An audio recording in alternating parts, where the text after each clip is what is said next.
जय माता दी। पुरुषोत्तम मास में पुरुषोत्तम का जो महात्म्य चल रहा है, आज हम अध्ययन करते हैं उसके 13वें अध्याय का।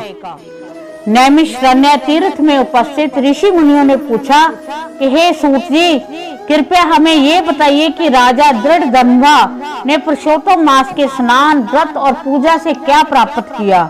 उन्हें विशाल राज्य, पतिव्रता स्त्री, पुत्रादि, अनंत सुख एवं योगी जन दुर्लभ भगवान का लोक कैसे मिला। सूत जी बोले कि हे ऋषियों, श्री नारायण ने भी नारद जी को ये इतिहास पहले कहा था, वही मैं तुम्हें सुनाता हूँ।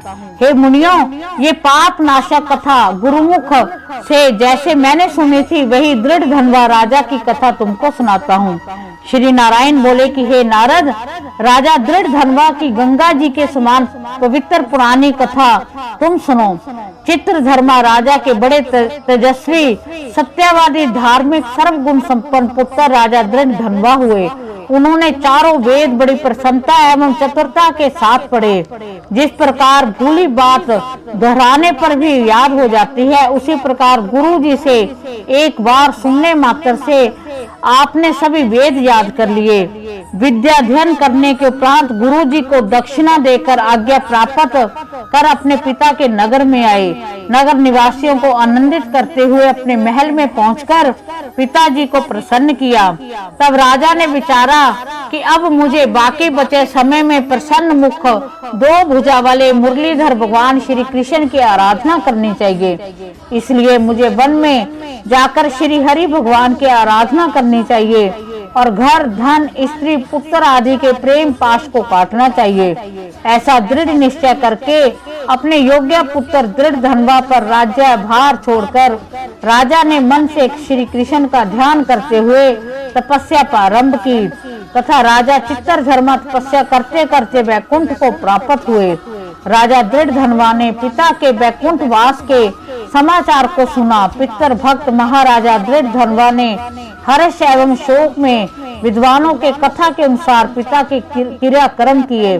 पवित्र नगर पुष्करा वर्तक में नीति शास्त्र से निपुण राजा राज्य करने लगा। उसकी सुंदर स्वभाव वाली विदर्भ देश के राजा की पुत्री गुण सुंदरी नाम की धर्म पत्नी थी। उसने 4 सुंदर चतुर पुत्र उत्पन्न किए तथा चारुमती नाम की एक कन्या को जन्म दिया। उनके चारों पुत्र मान्य शूरवीर थे। उनके नाम चित्रवाक, चित्रवाह, मणिमान, चित्रकुंडल थे। श्री नारायण के ने आगे कहा कि एक दिन रात्रि में सोते समय राजा विचार करने लगा कि ये सब सुख किस बड़े पुण्य का फल है। मैंने कोई तप नहीं किया, ना दान किया है, ना कोई हवन ही क्रिया की है। इस समय किसके पास जाकर अपने इस सौभाग्य का कारण जानूं। इस प्रकार विचारते हुए रात्रि बीत गई। प्रातः काल ब्रह्म मुहूर्त में उठकर राजा ने स्नान आदि नित्य कर्म किया। प्रातः कालीन संध्या करते हुए सूर्य उदय होने पर अर्घ्य देकर भगवत कृपा का ब्राह्मण दिकों का स्वागत, सत्कार, नमस्कार, दान आदि देकर घोड़े पर सवार हुए। राजा घोड़े पर सवार हो शिकार खेलने वन में जा पहुँचे। वहाँ मृग, बारह, सिंह और अन्य अनेक भयानक पशुओं का शिकार किया। एक मृग राजा दृढ़धन्वा के बाण द्वारा बिंधकर उस वन से दूसरे वन में भागने लगा। राजा ने भागते हिरण के खून की गिरी बूंदों को देखते हुए उसका पीछा किया, किंतु मृग कहीं जाकर छिप गया और राजा वन में भटकते रह गए। बहुत समय तक भटकते रहने पर राजा को प्यास लगने लगी और वह व्याकुल हो गए। जल की खोज करने पर उन्हें एक बड़ा सा सरोवर दिखाई दिया। वहां जाकर जल पिया, फिर किनारे पर जा बैठे। राजा ने वहां एक बड़ का पेड़ देखा।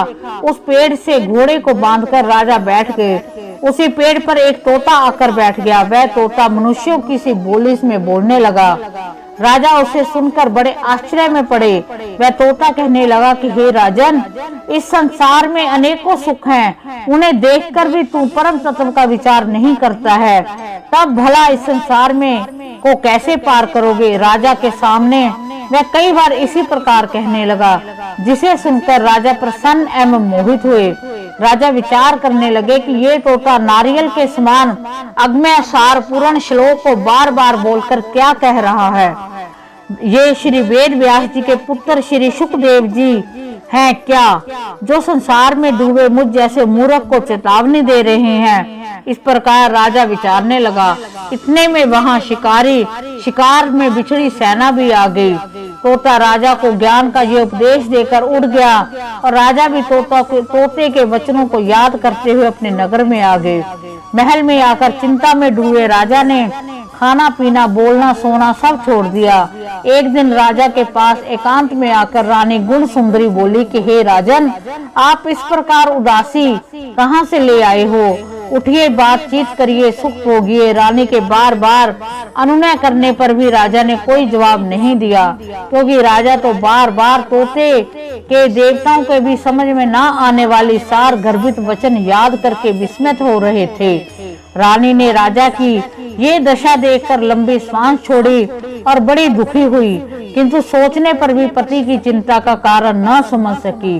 राजा को भी इस प्रकार सोचते हुए बहुत सा समय बीत गया तथा इस दशा से उभरने का कोई मार्ग नहीं दिखा। इस प्रकार पुरुषोत्तम महात्म्य के 13वें अध्याय का समापन होता है। भगवान विष्णु, भगवान श्री कृष्ण हम